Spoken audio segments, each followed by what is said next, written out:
I know that you came from a very classical form of training, and you have a master's degree in acting, and you went to Rutgers, and you're a really educated guy, and then you find yourself in Los Angeles broke. Yeah.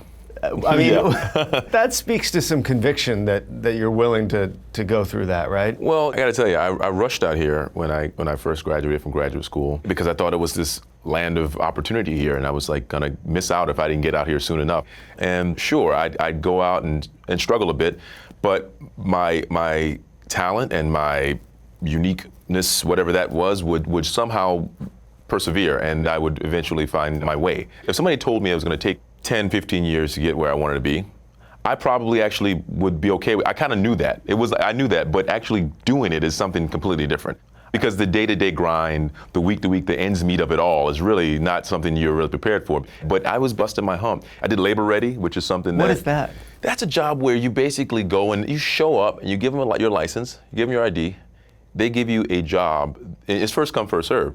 You give you a job that's always minimum wage, and it is something that someone or any company needs you to do, and it's menial labor task. It's like maybe sweeping up, maybe cleaning up construction sites. You like no skill work. No skill level whatsoever was required for it. I had a master's degree, so here I am, thinking this is really beneath me, but I'm like, I got to pay the bills. So would there be stretches of time where you wouldn't have any auditions and you'd just be doing this work? Yeah. And the dream would seem a little further out there? It did. It felt so distant. The auditions were there, but sometimes I couldn't make them. I couldn't be there because I had to work. So it was a struggle between being out here doing what I wanted to do and just trying to make ends meet. There was very little time up until probably the last, several years where I felt like I was swimming forward. How did you square that with your belief in your actual ability? I felt like sometimes that was also a part of doing your paying your dues, and you have to have the failures. I think without the failures, you end up falling harder and farther later.